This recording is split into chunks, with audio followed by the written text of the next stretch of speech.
இந்த அகிலத்தை ஆக்குவதும் ஆளுவதும் உழைப்பவர்கள்தான். அகிலத்தை ஆளும் உழைப்பின் உறுதியை என்றும் வணங்கும் 550D கம்பிகள். புவி வெப்பமயமாதல் காரணமாக இந்த கோடை வெயிலின் தாக்கம் அதிகமாக இருக்கும் என்று உலக சுகாதார நிறுவனம் ஒரு எச்சரிக்கை மணியை அடித்திருக்கிறது.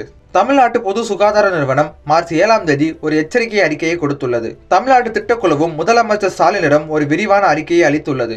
பல வழிகளில் மக்கள் வெயிலின் தாக்கத்தை குறைக்க போராடி வருகின்றனர். குளிர்ச்சியான பழங்களை உட்கொண்டு வெயிலின் தாக்கத்திலிருந்து விடுபடலாம். அடுத்து குளிர்ந்த மர நிழலின் மூலம் கோடையை எதிர்த்து போரிடலாம். வெயில் தானே நாம் பார்க்காததா என்று அலட்சியம் மட்டும் கூடவே கூடாது என்கிறார் பொது சுகாதார வல்லுநர் டாக்டர் அமலோர் பவநாதன். அவர் வெயிலின் கொடுமை பற்றி கொடுத்திருக்கும் பல திறவுகள் பகிரங்கமாக உள்ளன. கோடை காலத்தில் எந்த அளவு உஷாராக இருக்க வேண்டும் என விளக்குகிறார் டாக்டர் அமலோர் பவநாதன். இந்த கோடை வெயிலின் தாக்கம் எப்படி இருக்கும் என்பதை நாம் பழைய டேட்டாக்களை வைத்துதான் புரிந்து கொள்ள வேண்டும்.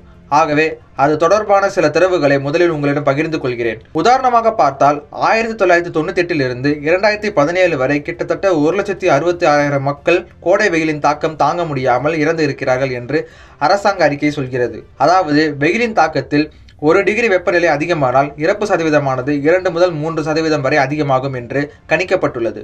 அப்படி பார்த்தால் ஒவ்வொரு டிகிரி வெயிலின் தாக்கம் அதிகரிக்கும் போது இறப்பு சதவீதமும் அதற்கு ஏற்ப உயர்ந்து கொண்டே போகும் என்பதுதான் அறிவியல் கண்டுபிடிப்பு. ஆகவே அதிக கவனம் எடுத்துக்கொள்வது மிக மிக அவசியம். இந்த கவனம் என்பது 3 வகைப்படும். 1.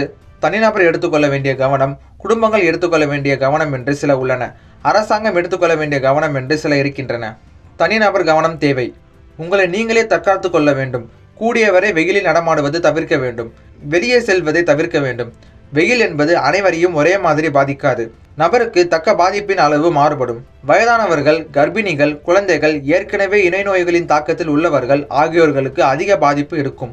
இதை தாண்டி வெயில் தாக்கம் உள்ளது என உணர முடியாத அளவு மனநோயின் தாக்கம் உள்ளவர்கள்.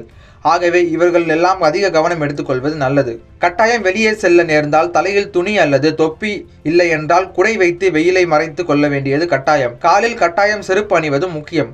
குடிநீர் பாட்டில் கூடவே எடுத்து செல்ல வேண்டும். இங்கே குடை என்றதும் பலரும் கருப்பு நிற குடையை எடுத்து செல்வதை வழக்கமாக கொண்டுள்ளார்கள். மழை காலத்திற்கு கருப்பு குடை எடுத்து செல்லலாம். வெயில் காலத்தில் கட்டாயம் கருப்பு குடை கூடாது. அது வெயிலின் வெப்பத்தை ஈர்க்கும் தன்மை கொண்டது.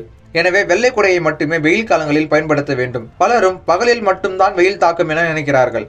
அது தவறு. இரவிலும் வெயில் தாக்கம் இருக்கும். இரவில் நாம் தூங்கும் போது வேர்த்து நீர் உடலிலிருந்து வெளியேறும். அதை பலரும் உணராமல் தூங்கிக் கொண்டிருப்போம். எனவே இரவில் கர்ப்பிணி பெண்கள் ஜாக்கிரதையாக இருக்க வேண்டும். ஆகவே இரவில் அதிக தண்ணீர் குடித்து விட்டு தூங்க வேண்டும். இரவில் இடையில் தூக்கம் கலைந்து எழுந்தால் தண்ணீர் குடித்து விட்டு தூங்க போகவும்.